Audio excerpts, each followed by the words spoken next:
आप पढ़ाई करते हैं और भूल जाते हैं। एक बहुत ही पुरानी कहावत थी, केमिस्ट्री सब्जेक्ट है बेवफा, रात भर पढ़ो सुबह सब सफा।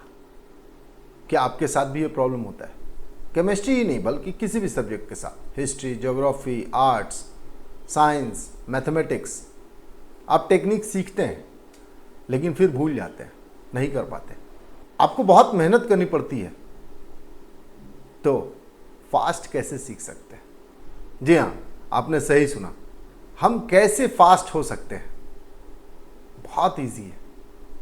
थोड़ी सी मेहनत, थोड़ी सी प्लानिंग और एक टेक्निक, एक साइंस अप्लाई कीजिए, आपकी लर्निंग फास्ट हो जाएगी। तो आइए जानते हैं हाउ टू लर्न फास्ट इस वीडियो में। आप देख रहे हैं संभव लाइव, मैं हूं कुमार संभव और शुरू करते हैं एक नई काम की बात। बहुत तेज सीखना अब कोई बहुत पुराने ज़माने की बात नहीं रही, क्योंकि इसके टेक्निक्स हैं, इसका एक साइंस है जो काफ़ी समय तक प्रैक्टिस करने के बाद आप भी सीख जाएंगे। और अगर आपके पास पेन और पेपर है साथ में तो लेकर के बैठ जाइए।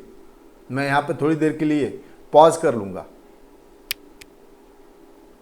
साथ ही आप मेरे इस चैनल को भी सब्सक्राइब कर लीजिए, क्योंकि बेहद ज़रूरी है कि इस वीडियो को देखने के बाद और नोट्स बनाने के बाद आप दोबारा इस वीडियो को ज़रूर देखें। तो चलिए शुरू करते हैं। पहला technique, set clear goals. Goals अपने क्लियर रखिए। आपको क्या पढ़ना है, कितना पढ़ना है, क्या सिलेबस है आपका, उसको आप टारगेट कीजिए और उसको ब्रेक कीजिए। आप उसको दिनों में ब्रेक कीजिए, हफ्ते में ब्रेक कीजिए, महीनों में ब्रेक कीजिए और उस टारगेट गोल को सेट कीजिए और उस सिलेबस को वहाँ तक उसको ख़त्म करना है, इसके साथ काम शुरू कीजिए। आप ऐसा नहीं हो सकता कि हम पढ़ते जाएंगे पढ़ते जाएंगे पढ़ते जाएंगे, जब मन तब ख़त्म हो। ऐसा करिएगा तो लर्निंग में आपको हिंड्रेंस आएगी। आपको टारगेट नहीं पता होगा कि आपको कितना पढ़ाई करना और कितनी देर तक पढ़ना है, तो इसको आप सेट कीजिए।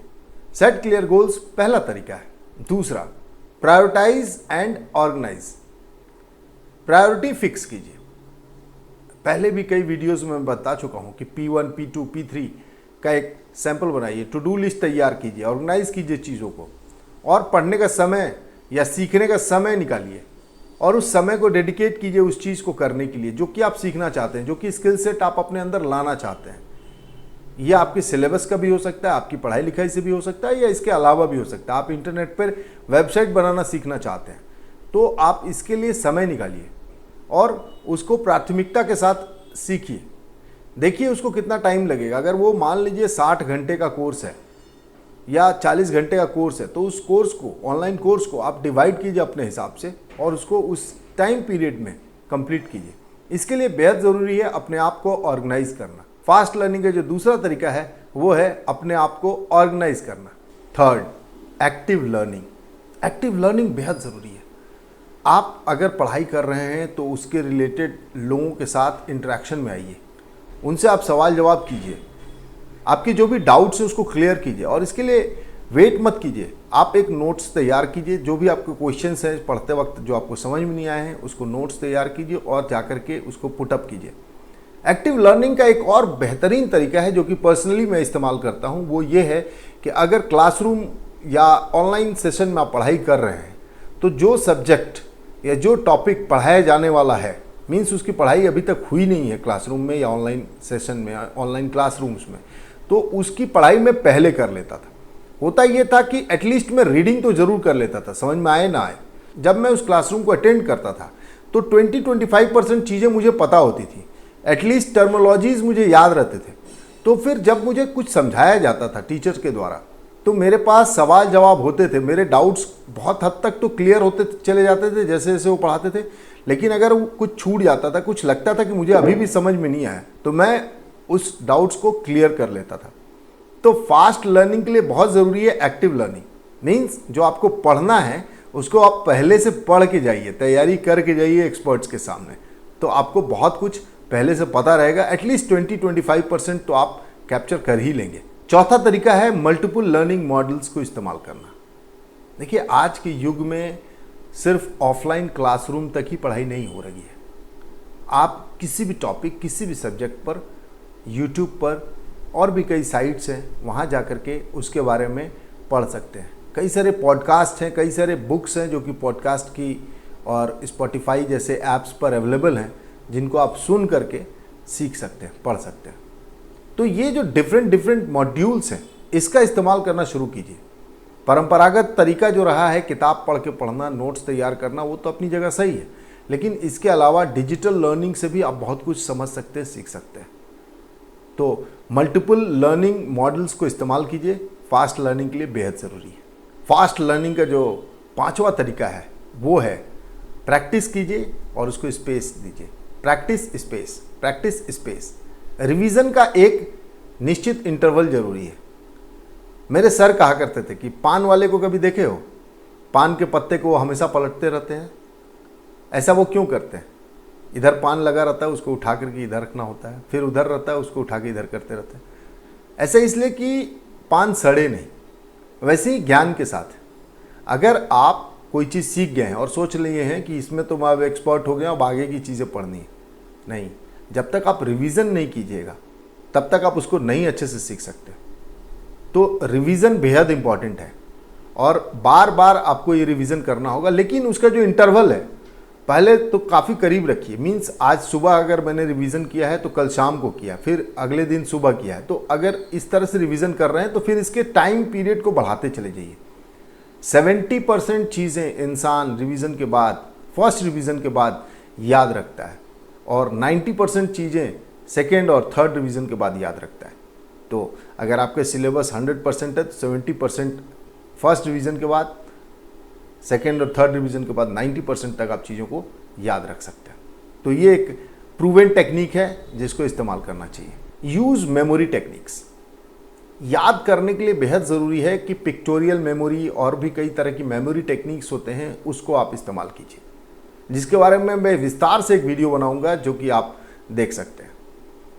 उस वीडियो को भी देखने के लिए ज़रूरी ये है कि आप मेरे इस चैनल को सब्सक्राइब कीजिए, लाइक कीजिए, शेयर कीजिए। शेयर उनको कीजिए जिनको तेज़ी से सीखने और समझने में दिक्कत आती है।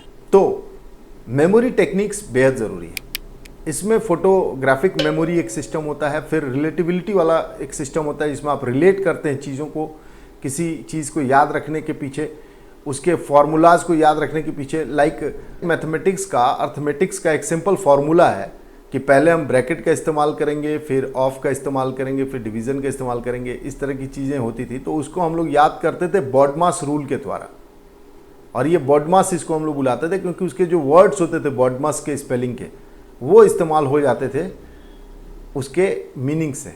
बी से ब्रैकेट, ओ से ऑफ, डी से डिवीज़न, एम से मल्टीप्लिकेशन, ए से एडिशन, एस से सब्सट्रैक्शन। तो ये जो बॉडमास था इसको याद करना ज़्यादा इजी है बल्कि B O D M A S याद करने से। तो ये कुछ टेक्निक्स हैं, मेमोरी टेक्निक्स हैं जिसका इस्तेमाल आप कर सकते हैं, शुरू कर सकते हैं। आप नोमेनक्लेचर कर सकते हैं और उनके एक शॉर्ट फार्मूलाज तैयार करके याद रख सकते हैं, जो एक फास्ट लर्निंग का बेहद शानदार तरीका है। Take regular breaks. ये जो टेक्निक है ये पहले भी मैं बता चुका हूँ। 25 मिनट के कंटिन्यूस पढ़ाई के बाद 5 मिनट का ब्रेक ज़रूरी है और ये सेट 5 बार होना चाहिए। मीन्स 2.5 घंटे के कंटिन्यूस लर्निंग में आप हर बार 25 मिनट का पढ़ाई करें, 5 मिनट का ब्रेक लें, फिर 25 मिनट पढ़ाई करें, 5 मिनट का ब्रेक लें, और ऐसा आप 5 बार करें और इसके बाद फिर आधे घंटे और 45 मिनट का ब्रेक लें और अपनी फेवरेट चीज़ें करें। तो ये जो है इंसान को रिफ़्रेश करता है। तो ये जो टेक्निक है रेगुलर ब्रेक लेने वाला, ये बेहद ज़रूरी है अपनी फास्ट लर्निंग की पढ़ाई को कंटिन्यू करने के लिए। Seek clarification. देखिए, पढ़ाई के बाद ये मान के मत बैठ जाइए कि आप जो पढ़े हैं वही सही है। कई बार होता ये है कि जाने अनजाने में आप कुछ गलत चीज़ें सीख जाते हैं। मीन्स मिसकॉन्सेप्शन होता है। कई बार किताबों में भी गलत लिखा रहता है, कई बार आप जो सोशल मीडिया और इंटरनेट से पढ़ाई कर रहे हैं उसमें भी गलत इन्फॉर्मेशन होते हैं जिसको आप सीख गए हैं। तो क्लैरिफिकेशन लेना बेहद ज़रूरी है। इसके लिए ज़रूरी होता है कि उस सब्जेक्ट के एक्सपर्ट्स के साथ आप बैठ करके एक छोटा सा डिस्कशन रखिए। आप खुद उनसे पूछिए कि सर, जो मैं ये जानता हूँ क्या सही जानता हूँ या कुछ इसमें पॉइंट्स में मिस कर रहा हूँ, तो प्लीज़ मुझे क्लैरिफाई कीजिए। तो seeking clarification is very important. Doubts है दिमाग में तो आप पूछेंगे, आप जाएंगे ही पूछने, लेकिन जब आपको लगता है कि हाँ ये सब्जेक्ट मेरा कंप्लीट हो गया, तो क्लैरिफिकेशन लेना और ज़्यादा ज़रूरी हो जाता है। क्योंकि क्या पता कुछ ऐसे पॉइंट्स हो जो आप मिस कर रहे हो या फिर जो एग्जाम्पल्स आप सेट कर रहे हैं अपने थ्योरी के साथ वो गलत हो, तो इसको क्लैरिफाई करना बेहद ज़रूरी है। Stay active and healthy. कई बार क्या होता है, मैं ऐसे कई स्टूडेंट्स को जानता हूँ, कई लोगों को जानता हूँ जो पढ़ाई के चक्कर में या किसी भी काम के पीछे अपने आप को इतना ज़्यादा इन्वॉल्व कर देते हैं कि वो बीमार पड़ जाते हैं। तो एक्टिव रहिए और हेल्दी रहिए, जंक फूड्स मत खाइए। पढ़ाई करते वक्त अक्सर हमारा ध्यान जो है खाने पीने पर नहीं रहता है, और रहता भी है तो मन करता है कुछ ऐसा चटक मटक खाएं, कुछ ऐसा टेस्टी खाएं जो कि तुरंत खा लें और जिसमें समय भी ना लगे और स्वादिष्ट भी हो। तो ऐसे में आदमी जंक फूड की तरफ जाता है, और जंक फूड जो है बहुत हद तक शरीर को बीमार कर देता है। तो एक्टिव रहने के लिए और हेल्दी रहने के लिए बेहद ज़रूरी है कि जो आप फूड इंटेक ले रहे हैं फास्ट लर्निंग में, वो अच्छा होना ही चाहिए। साथ ही साथ थोड़ा एक्टिविटी रखिए। अगर आप मॉर्निंग वॉक पे जाना शुरू कर रहे हैं या इवनिंग में टहलना शुरू कर रहे हैं तो उसको कंटिन्यू कीजिए, क्योंकि उसको पढ़ाई के लिए मत रोकिए। कई बार क्या होता है कि बच्चे एग्जामिनेशन टाइम या उससे पहले खेलना कूदना छोड़ देते हैं। उनको लगता है कि ये 2-2.5 घंटे में बचा के पढ़ लूँगा, लेकिन उसका कोई फ़ायदा होता नहीं है, क्योंकि जब वो बाहर फ्रेश एयर में जाते हैं, खेल कूद कर आते हैं, तो उनका ब्रेन काम करना तेज़ी से शुरू कर देता है और सीखना आसान हो जाता है उनके लिए। तो बहुत ज़रूरी है कि पढ़ाई के लिए एक्टिव रहिए और अच्छा खाना खाइए। और कंसिस्टेंसी इज़ द की, ये मेरा लास्ट पॉइंट है। आप कोई भी चीज़ तेज़ी से सीखना चाहते हैं तो उसके लिए इम्पॉर्टेंट है कि आप कंसिस्टेंट रहिए। ये मेहनत सिर्फ 1 हफ्ते या 1.5 हफ्ते या 2 हफ्ते या 2 महीने के लिए नहीं होनी चाहिए। फास्ट लर्निंग ये एक हैबिट है। अगर आप अपने हैबिट में इसको ले आते हैं, कंसिस्टेंसी को ले आते हैं, आप अपने जो रूल सेट किए हैं वो सिर्फ एक एग्ज़ाम के लिए मत कीजिए, ये आप अपनी डेली लाइफ के रूटीन में शामिल कीजिए। तो देखिए आपकी लाइफ में सिर्फ पढ़ाई ही नहीं, कोई भी स्किल सेट बहुत तेज़ी से आप सीखेंगे। वो गिटार बजाना हुआ या फिर गाना गाना हुआ या फिर ड्रम्स बजाने हुए, कुछ भी अगर आप सीखना चाहते हैं, आप एंकरिंग करना चाहते हैं, आप बहुत अच्छा वॉइस आर्टिस्ट बनना चाहते हैं, तो ये सब चीज़ों के लिए ज़रूरी है कंसिस्टेंसी। और ये पढ़ाई पर भी लागू होता है और लाइफ के हर एक एस्पेक्ट्स पे लागू होता है। तो ये हमारा 10वां पॉइंट था कि कंसिस्टेंसी ज़रूर दिखाइए फास्ट लर्निंग के लिए। और कंसिस्टेंसी दिखाते हुए मुझे लगता है कि अगर आपने एक भी कोई काम की बात आपने मुझसे सीखी है इस वीडियो के दौरान, तो मुझे ज़रूर लाइक कीजिए और कमेंट करके बताइए कि अगला वीडियो आप किस टॉपिक पर देखना चाहते हैं। तो आज के लिए बस इतना ही। Thank you.